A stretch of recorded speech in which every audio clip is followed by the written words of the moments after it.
Welcome to Anzac, the Anzac edition of Toast. Quick roll call off the top. Terry Siakis, a US-based fertility doctor, claims to have cloned 14 human embryos. Who or what would you like to see cloned? Look, on this day of National Pride, I would like to see the Dado brothers cloned. I know there's already 4 of them, but I'd like to get to the point where for a limited time only, you get a free Dado brother with every purchase of a slab of VB. Oh, Charlie Pickering, who Like or what that. would you like to see cloned? You, Terry Siakis. Really? I can but imagine a fantastic future world where it may be possible to see what a little Terry Siakis looks like. Oh, hang on, you're pregnant, aren't you? Yeah, Oh, baby John Burgess then, I reckon. pretty much.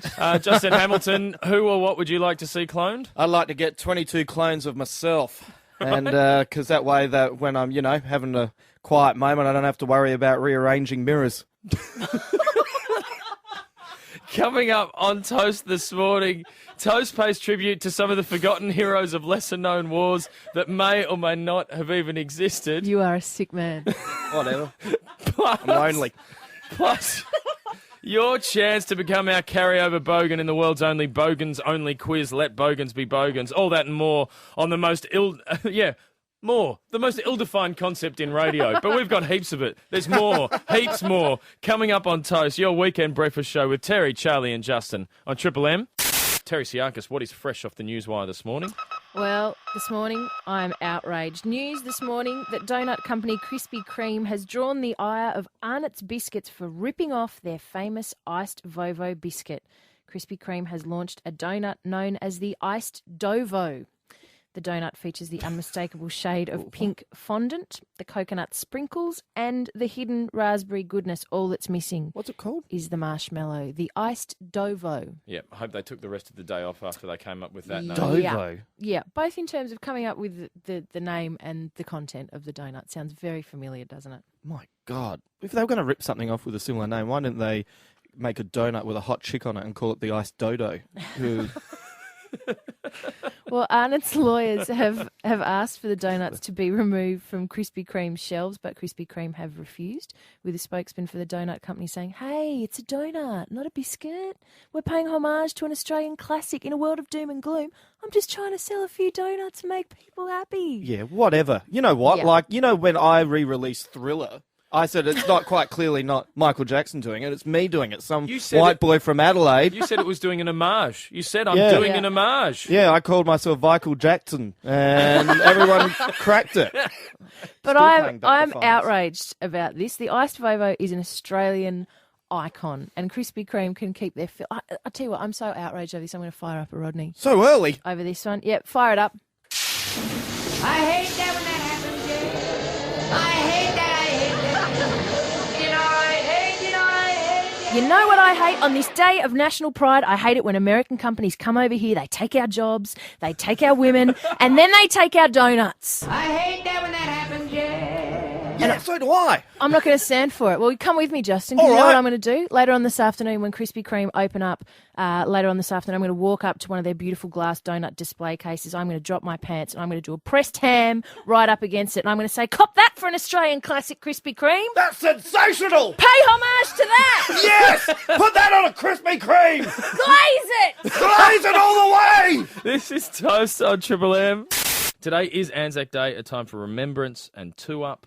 For many people, this is our true national day. Justin Hamilton, what does Anzac Day, how does that hold a special place in your heart? Well, as a little fella, when I was back in Adelaide, this was a time before electricity and currency, and it was... So that would have been about 94 back in Yeah, Adelaide. yeah. Funnily enough, the movies were still going, and could never quite work that out. And I went. And my mum took me to see the movie Gallipoli when I was. I think I must have been 9 at the time, and I had no idea what Anzac meant at that point. I didn't really have any idea about the spirit. Went and saw this movie. Got quite caught up in the friendship between Mel Gibson and Mark Lee. I thought Mark Lee, not only can he run, he's a fine fella. He's a strapping young lad, and his heart's in the right place. And I was quite captivated by him. And then as the movie progresses, of course, it leads to tragedy. And it was interesting that after I saw that movie, I had kind of racist thoughts, and it wasn't towards the Turks because it made sense. We're at war with them, and that was what it was all about. But I was so racist towards the English because they were on our side. And they sent Mark Lee to his death. And I still haven't recovered from that. So anytime Anzac Day comes around, my first thought is the Ashes. And I look forward to pummeling their faces into the dirt. It's funny you mention that, because a lot of people think that, that there is a belief that that is the true Anzac spirit, and that's where nationhood was formed. Yeah. Because it was the first time we went, do you know what? The English can go he as far as I'm concerned. If Yeah. they're going to give us the bad maps and send us to the wrong beach, Yeah. Yeah. that was the first point where we said, no, do you know what? We're bugger it. We're Australian. We'll take a day off, I reckon. I like that. National pride comes out of bagging someone else. Yeah, exactly. But it's quite interesting that Turkey and Australia seem to have a kinship from that moment and a self-respect. And, we just enjoy watching Andy Murray not get to the finals of the US Open, so it all works out quite well. Anzac Day is one of those interesting things. I'll tell you what, give us a call. I've got something I want to ask you about Anzac Day. It's such a big day for everyone. A lot of people say it should be our national day, but Yeah. it means something different to everyone. It does. So give us a call. Tell us, what does Anzac Day mean to you? It could be anything. Does it inspire you? Is it just a good excuse to go to the footy Yep. and yell at some people? Yeah. What is it about Anzac Day that gets you going? Steve, what does Anzac Day mean to you? It's what this country was built on. It's what Australia's all about, mateship, giving everybody a fair go. It's what the basis of the whole Australian built on. These people gave up and forced out to what our culture and what our society is now. And without what they did, we wouldn't be the way we were. And to me, Anzac Day is a time for a barbecue with family and friends after going to the dawn service to pay thank you to what the guys who went before us have done. And, to me, Anzac Day holds more relevance than the Queen's birthday. Queen's Yes. birthday means nothing, Yes. It's got nothing to do with Australia. It's just some old lady that sits on somewhere over the ocean somewhere Yeah. where Anzac Day's all about what Australia was built on and made of. Exactly. you. That's a good point, Steve. If the Queen had been there in thongs with a bayonet, I'd probably care more about her. I think Steve also says a very good thing there. It's about remembering all the things, the good stuff that we have. Yeah. Is thanks to the diggers that went over and fought for it. So enjoy those good things. Have a barbecue with your family. Enjoy the day. Yep. Enjoy that freedom. That's quite a nice idea, I think. I like it. Thomas, what does Anzac Day mean to you, mate? Go to the footy all the time with my dad. You go to the footy. Yeah. And do you, when they play the last post, do you stand with everyone and be very quiet and think about how lucky we are to be here? Yeah. It's a good thing to do. And what footy team do you go for, Thomas? Raiders. You go for the Raiders. Yeah, but my dad just doesn't care. He just goes to any Anzac football game. Now, when you at the end of the minute silence, are you like the first to yell out "Can the Raiders" at the end of the minute silence, or "Can the Pies," or "Can the Bombers," or something like that? No. No, it's good that you go though, Thomas. Good on you. Oh, so cute, isn't it? That makes me really wish I hadn't adopted any of my children out. I hope you're enjoying your Anzac Day. Hope you're warming into it. You might have watched the dawn service on TV. You might have been to the dawn service yourself. And we want to know what Anzac Day means to you. Because it means, I think, different things to different people. It's all Aussies being Aussie, and some people have already suggested it's our most important national day. But what does it actually mean to you? Yeah, for Justin Hamilton, it's an excuse to To get angry at the Poms for sending Mark Lee and Gallipoli to his death. I know if Mel Gibson had been a quicker runner, he would have saved him in time. But if they hadn't said blow that whistle, Mark Lee would probably have a really cracking movie career now. Mark, what does Anzac Day mean to you? Well, yeah, I agree because national pride is like that because the Poms really did slaughter us in World War One, listening to the so-called generals and all that, but they always sent the Australians in first. Yep, so you're fired up about the Poms as well. Yeah. It gets you excited about the Ashes. Yeah, yes, same here. You look at Gallipoli and the Light Horsemen. They Light made them Horsemen get as off well, their yeah. horses. Good point. That's a good idea. Do you know what maybe we could do on Anzac Day? As we go round to some of the backpacker joints. Yeah. Round up. Now, hear me Stop up. Hear me up. You round out some of your Poms. Just sit them down and make them watch Gallipoli. Take a good hard look at themselves. Yeah. What do you reckon? They feel bad enough as it is. Look at their cricket team. Keith, what does Anzac Day mean to you, mate? Two young men were at a march, teenagers, and they were carrying on and mucking around, and one of them said, what are those old guys marching for anyway? To which an elderly voice behind him said, so that you don't have to. Yeah, Nice. right. Oh. Nice. One, Keith. Very nice. Straight to the point. Yep. Puts them in their place. Exactly. And from the sounds of it, didn't want those kids marching anyway. Sounded like they would have done cartwheels. Susan, what does Anzac Day mean to you? It means a time when Australia really came into its own. When we had World War I, we really became a country and became very Aussie, and that's, I think, where we get the whole, supporting each other. Yep, the spirit. And it also, yeah, exactly. It also reminds us that war costs. It's not glorified like Hollywood makes it out to be. People die, and these men are marching, and to remember that, I think, is really important, especially passing it on to the younger generation. Yeah, it's a great thing because it was almost like, a birthday bash for Australia. That's where we became adults. It was a 21st birthday bash that quite clearly got way out of control. But we did sort of get a national identity out of it. Yep, it's very true. And finally, to wrap it up for us, Jared, what does Anzac Day mean to you? Yeah, g'day guys. I agree with all the last callers, but also Anzac Day means to me another year older. Oh, God. Oh, my Lord. That's a bit of existential angst first thing in the morning. Oh, my Lord, you're right. Do you find that you look at annual events, Jared, and just think, yeah, I'm getting older, like all annual events, or is it just Anzac Day? Because otherwise you'd be feeling pretty down on yourself for pretty much the whole year. Oh, well, another Moomba, another my grand final. birthday's only on Anzac Day, so...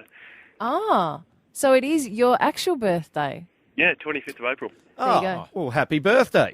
Thank you. For a minute, I thought it was just Yeah. Jared watches the old Yeah. guys march and go, Yeah. oh, that's just making me feel old. Yeah, so did I. Time passing. There you go. We've learnt something new. This is Toast on Triple M. Terry Siakis, I believe Yes. you're incubating a human in your abdomen. I am fishies up the spout, and we're nearly coming up to 5 months in, and Don't look at me when you're saying that. you, Justin, you. No, not you. I'm learning what the inside of my belly button looks like. That's Oh, been really? interesting. Oh, yeah.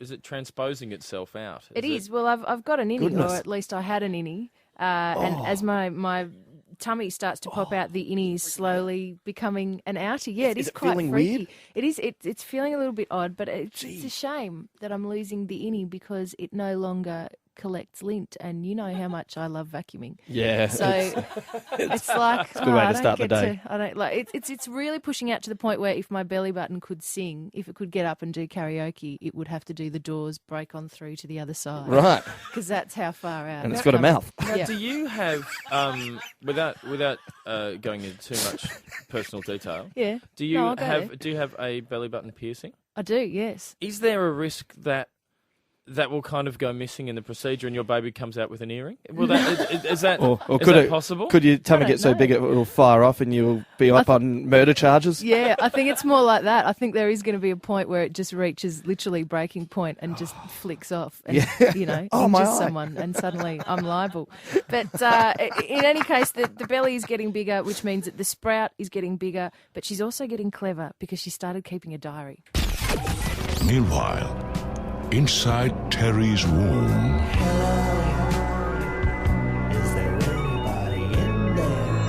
Dear Dory, it's week 18 and I'm pleased to report that my ears have officially started to function. I can now hear Mum's voice, Dad's voice and the latest one from Nickelback. Occasionally, I resent my own development. Believe it or not, this week I've even started making facial expressions. So far, taught myself to frown, scowl and grimace. Skills which will be very handy on the outside when I watch my first episode of The Biggest Loser. Oh, I can't believe that show's on at dinner time. Anyway, gotta go. I'm writing a letter of complaint to Channel 9. I watched their show Underbelly the other night, and there wasn't any placenta or amniotic fluid to speak of. What a crock. Love, Sprout. tune in to Womb with the View again next time when we'll hear Sprout say, Axel Whitehead, public flasher, Cleo Bachelor of the Year. I got my junk out 24/7. Where's my 10 grand? Toast with Terry, Charlie and Justin. Triple M. Toast Twitter. Tell us your tweet. Now, there's a lot of talk about Twitter these days. A lot of the kids on the interweb are getting into their Twitty business, and we here at Toast think that you shouldn't need the internet for Twitter. No, basically. it's overrated. You can do it on the phone, That internet. I reckon. Quick recap of what Twitter actually is. Basically, it's a status report. It's just telling us exactly what you're doing right now. In one sentence. One sentence, as brief as possible. And do you know what? When you tweet, you often get interesting results. Yeah. Now have a listen to this. Toast Twitter, what's your tweet? I'm kicking ass and cutting meat. Nice. Oh, I'm putting a bun in the oven. I'm a baker. That's great. Yeah, Brett's driving home from Macca's and just got pulled over by the police for using the mobile phone. Tasty tweet. Oh. Tasty tweet. It is as simple as that. All you have to do is ring us and tell us exactly what you're doing right now. It is a one-sentence summation. Justin Hamilton, if you were to do it, give us your status right now. I'm leaning on my elbow. It is that simple. Toast Twitter. Tell us your tweet. Toast twittering right now. All you have to do is tell us in one sentence your exact situation. What are you doing? Doesn't Yep. matter if you could be changing the world, you could be changing a tyre. It could be either of those things. You just have to give us a call. It is that easy. Toby, tweet me. I'm driving to Queensland. Nothing interesting happened. Nice. Fair enough. There you go. Succinct, to the point. Stephen, give us a tweet. Down in Turd. Oh, he's been abducted. Oh. Sorry, I'm down in Turd and painting fences with oil. Nice. Down in Turritin painting fences with oil. Struggling with technology. Rodney, Sounds like tweet you dropped me. it in the tin. Yeah. I'm introducing the Macarena to my grandchildren.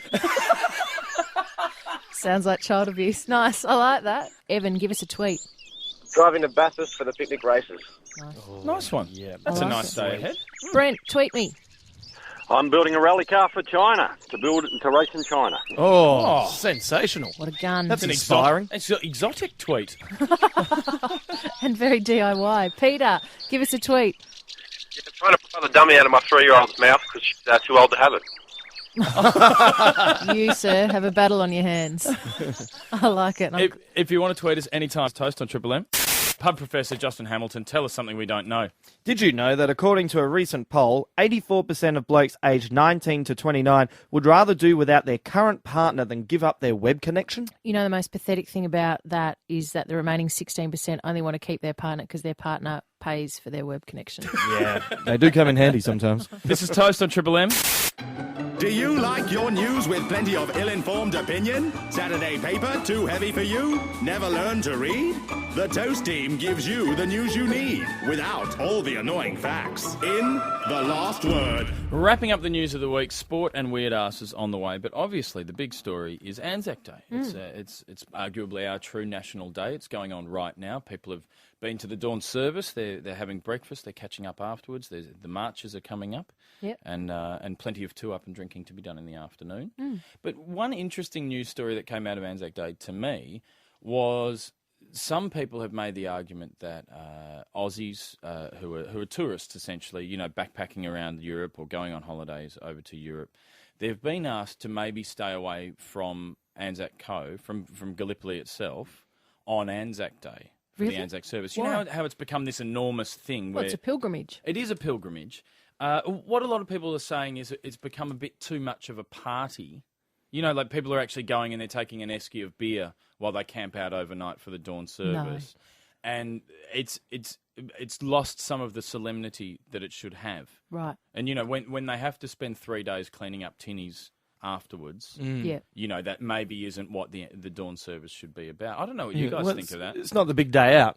Do you know what I mean? It's like you're meant to be going over there to, Yeah. you know, pay a bit of Don't, respect. Yeah, don't. It's not the big day out. You're right. Don't try and crowd surf at Don't do the that. dawn service. Don't take tinnies. No. The thing that Tinnies, don't do that. Why would people do that? What has been said is that if you it's totally natural for it to be an Australian pilgrimage to go over to Sure. Gallipoli, but you can do that any time of year Yeah. and you can get just as much out of it. Maybe it should just be for diggers or armed services, you know, on the day, because you know what they've done Relations in the past. Yeah, family of diggers. Yeah. Hereditary connections, you know, because what has happened in the past is they've actually tried to arrange entertainment to keep the crowd entertained while That's they wait. right, yeah. You know, they had the Like- Bee Gees on the big screen and they Yeah. had Bee Farnsey on the Gees? big screen. Well, it depends on what songs they were doing. Like, if they were doing Spicks and Specks, that'd be all right. But if they did anything from Saturday Night Fever, I'd be furious. And, you know, a lot of them, like, what really got a lot of people angry is they were going to swap the last post with this.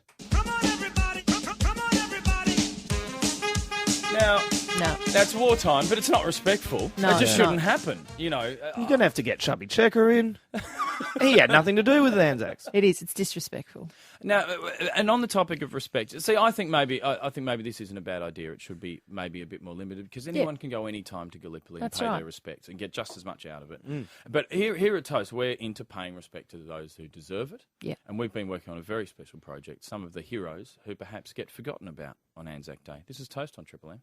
I know that it is hard to realize the magnitude of the war in which we are involved. This Anzac Day, Toast History Channel plays tribute to heroes of forgotten wars, the brave few who've fallen through the cracks of rememberment. I mean, it was awful. A millionaire was up against deal or no deal. It was dreadful. O'Keefe versus Maguire. There were no winners in that situation. Just these enormous heads butting up against each other. It was a schmozzle. At last, the world hears their stories, like the ill-fated Operation Summer Holiday. We were supposed to be going to the caravan park at Dramana. We drove all bloody day, and at 9 o'clock at night we pulled into the one at bloody Rosebud. It was the wrong bloody beach. It was a schmozzle. We've painstakingly sat through seemingly endless anecdotes to bring you the highlights, like the tumultuous climax of the government's war on alcopops. I remember before the war, I used to be able to buy a cruiser for about, $3.50. And then, all of a sudden, it was costing me bloody $4.65. I couldn't help but think, what a waste. What a dreadful bloody waste. It was a schmozzle. Some heroes aren't as obvious as others, but all wars deserve their moment. I mean, everyone talks about Steve and how good he was as captain of the Australian cricket team, but what about Mark? He was pretty bloody good in his own right. It's an oversight. It's a mistake. It's a... I don't know what you'd call it. Would you call it a schmozzle? Yes, a schmozzle. A bloody schmozzle. Toast History presents Heroes of Forgotten Wars. Anzac Day on the Toast History Channel. Oh, I've schmozzled myself. You're listening to Toast with Terry, Charlie and Justin on Triple M. Take a fairly big serve of sport, add some truth, a touch of exaggeration, and boil on high for exactly 2.5 minutes. And then you'll be ready for Toasty Sport with Justin Hamilton.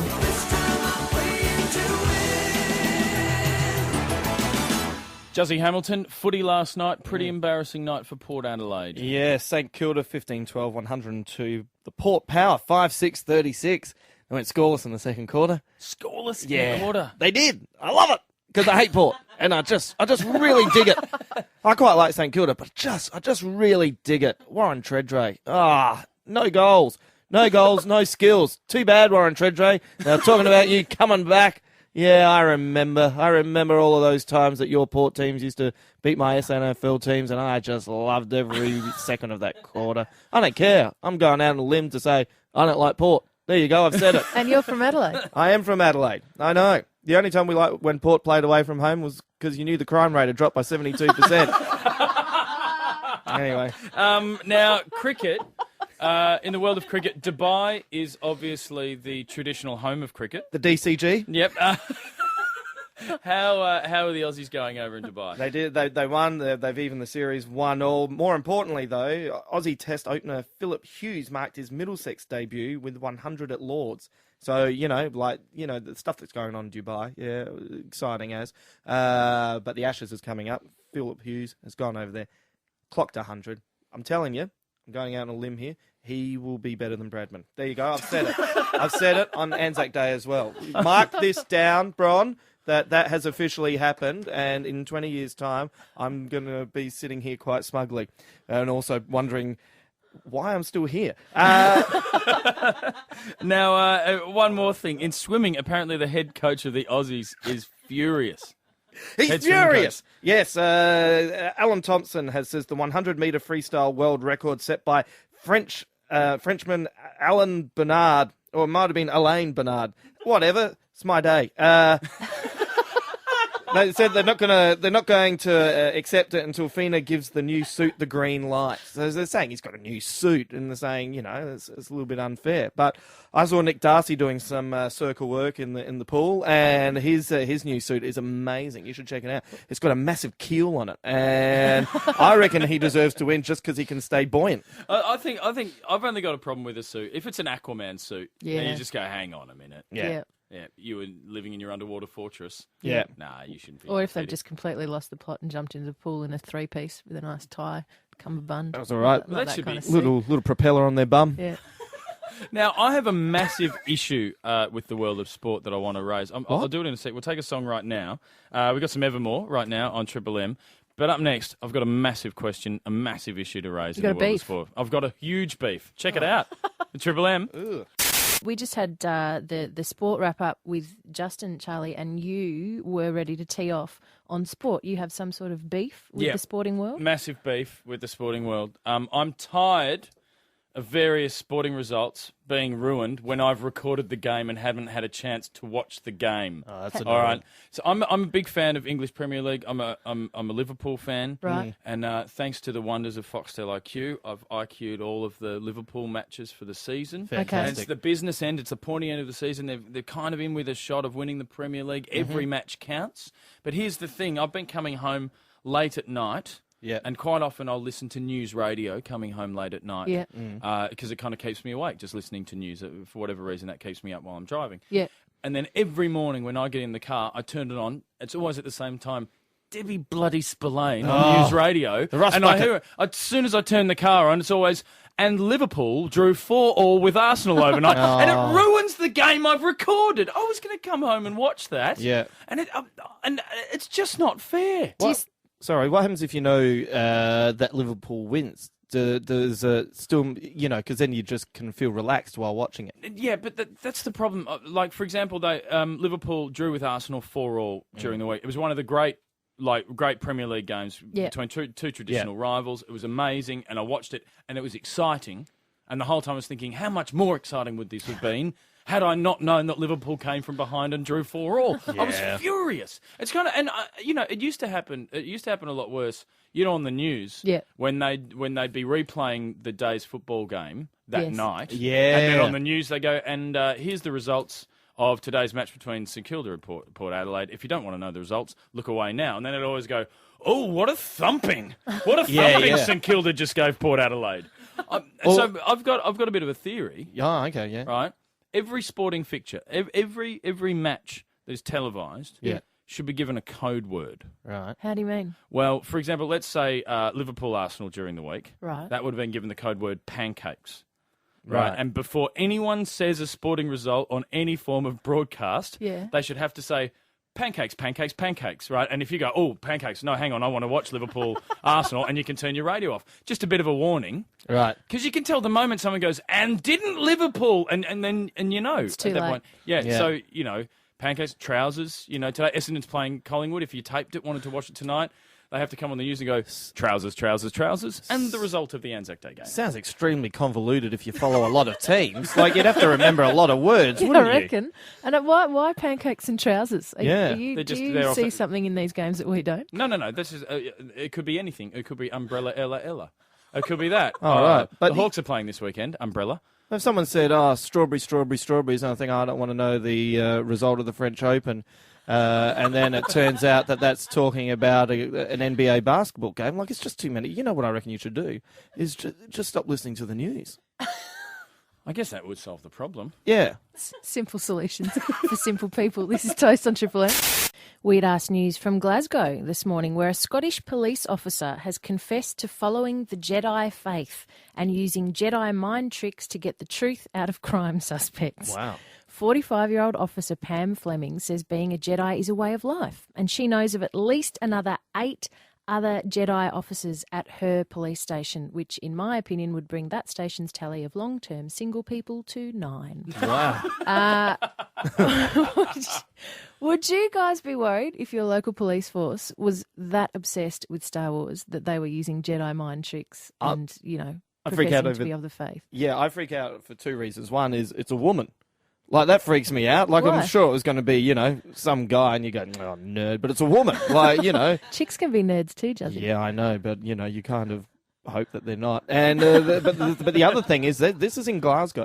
Yeah. This is a very tough town. Yeah. Absolutely. Walking up to an angry Glaswegian and saying, you don't want to hit me, that takes some kahunas. I don't have a problem Right. with the police using the force. Just depends which side of the force they're on. Well- if they're Star Wars obsessed, but they want to blow up a Death Star, that's Yeah. fine. I'm happy for them to blow up a Death Star. That's good. Well, see, I'm sort of with you on that because I reckon it would make the good cop, bad cop suspect interviews just that little bit more interesting, especially if they dressed up during them. Like, I'm not condoning any sort of crime, but how cool would it be to have Yoda asking you where you were on the night of the 5th and then having Darth Vader smack you around with a phone book when he gave the wrong answer? Fantastic. I think that would be quite nice if they'd adopted that. Angry make him you not want. The phone book is strong in this one. Have you guys ever actually used a Jedi mind trick? See, I'm new to all this because I've never watched the Star Wars movies in full, so I'm not quite across this. Automatic doors.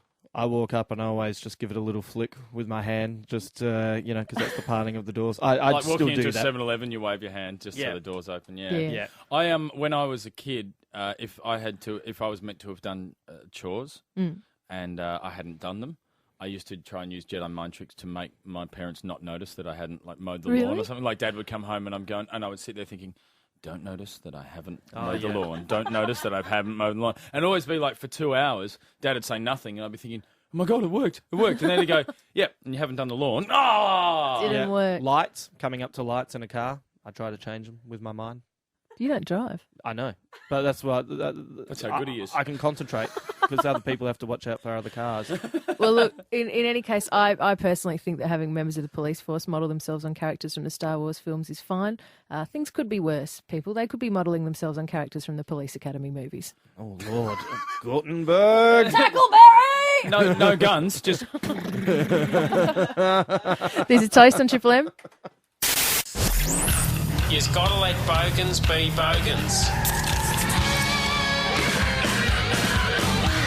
This is Australia's only bogan-only quiz. Let bogans be bogans. Our carryover bogan, Jace, is on the line. Jace, how are you, mate? Good, thanks. Yourselves? Very well. Are you popular amongst your bogan mates, being the Australia's carryover bogan? Yep. Good answer. Have you done anything particularly bogan during the week, Jace? We bought some new shoes for going out and for home. Nice. A pair of moccos for out and a pair of moccos for home. Oh, my Good moccos and everyday moccos. I like that. Taking advantage of the downturn with the mocco sales that are on at the moment. And who have we got taking on our carryover bogan, Jace, Terry? We have Tim. Tim, how you going? Good, guys. Good. And you?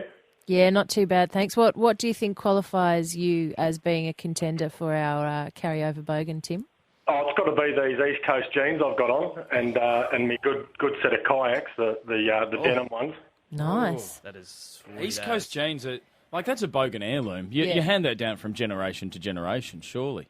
Well, I had to buy a lot of pairs, to get me through because you can't find them anywhere other than op shops now. No, they're the really, for those who don't know, they're the really super tight ones, aren't they, Tim? Yeah, and they've got the little thing on the side, the little tassel thing on the side. Yeah. They're very tight. Have you, as we speak, Tim, have you got any circulation in your testicular region? Well, I put one on each side of the zip and then I dress to the left, so it's not too bad. That's how you wear them. That's exactly how you wear them. Known as a moose knuckle. I'll tell you what, there was some moose knuckle. That's right. It is the male equivalent of the camel toe. There are some bogan ladies out there who just ovulated here. That is a turn on. That is a massive turn on. All right, let's give you your buzzer calls. Jason, if we can hear Jace. Jace. And Tim, your buzzer call will be Timbo. Try it out. Timbo. Nice. I think we are all set. Let's play Let Bogans Be Bogans. Question number 1. Fox Sports news presenter Lee Furlong dates which often injured blonde-tipped Australian cricket star? I'll give you the initials. SW. Jason. Jace, Shane Watson. Jace, one. Question number 2. I thought we were going to have bogan questions. He's got blonde tips, mate. Yeah, all right, gotcha. All right. I like that. Fire up and then back right off. Question number 2. Which Australian movie set in the western suburbs featured Russell Crowe as a violent neo-Nazi skinhead? Oh, I think... Jace was in first there. Stomper. Correct. Jace, 2. Timbo, none. But you're in there, Tim. You're really close, mate. Try this one. Question number 3. In the TV show The Ronnie Johns Half Hour, who was the known criminal who was impersonated? Oh, he's done it Jace again. got in first. Chopper. Chopper's correct. 3. All right. Question number 4. I can give up now, can't I? No, you never give up. Bogans never say die. Bogans never say die. Not on Anzac Day. Oh, Jesus. Question number 4. If a bogan doesn't want to wear or carry their flannelette shirt, what else can they do with it? Jace, tie it round their waist. He's on fire. Oh, Tim, it's all right, Tim. Come on. You can give yourself some pride. You can play for pride here on the last question. I have. Make it good. I have. Yeah, okay, because the rest of them. Shit out. Question 5. Complete this bogan T-shirt slogan. Help, I've fallen over and I can't reach my... Jace, beer. Clean sweep, 5-0. Bad luck, Tim. Look, Tim, if it means anything to you, the image of your nether regions being separated by your East Coast genes will stay with me for life, and that is a gift that you've given me that no one can take away. Excellent. Thank you very much, Tim. And Jason, you have won. You are a carryover bogan. You'll come back next week. But what have you won this week? Teresiakis? Well, you're all set for winter with your mockos, but when the warmer weather comes around, Jace, you've won a pair of thongs. That's a new pair of double pluggers coming Kmart your way, double Jason. pluggers coming your way. Big prizes this week, Jace. How do you feel? Oh, awesome. I need a new pair of thongs. There you go. Don't we all? Don't we all? That is Let Bogans Be Bogues. We'll play next Saturday. This is Toast on Triple M. And that is it for Toast for Anzac Day. I hope you have a great Anzac Day. You may have been following the unfolding drama that is the Toast Drama Department's offering to the world of film and cinema. Beautiful love story. It's a beautiful love story. It's gentle. That's what I like about it. It's really gentle. And hairy. We will be back very tomorrow hairy. at 7 o'clock, but to take us out, here's Lonely Mountain. This is Toast on Triple M. 2 cowboys surviving on the land as best they can, with only a flock of sheep and an unforgiving alpine peak to keep them company. This is Lonely Mountain. Damn it! What is it, little fuzzy man? Charlie, those no-good sheep rustlers have made off with 2 of our prized ewes. Did you get a good look at him? Of course I did. They were 2 of our best sheep. I've only been watching them for the past 2 months. No, I meant the rustlers. Oh, sorry, Charlie. I'm just so furious. I sure do hate to see you upset, little fuzzy man. I'll be all right, Charlie. I don't know if I really need a hug. Don't fight it, little fuzzy man. It's just that the sheep are my responsibility, and I feel like I've really let them down. Juzzy, I know what it's like to love something so much that you feel like you want to protect it from the world, and if anything bad ever happened to it, well, you just want to go ahead and die, because your heart be broken anyway. Yeah, that's exactly what I feel. Thanks, Charlie. You sure know how to make a fella feel better in a bad situation. I love you, little fuzzy man. I love yous too, Charlie. And together, we're going to protect them with everything we've got. Oh. Toast with Terry, Charlie, and Justin on Triple M.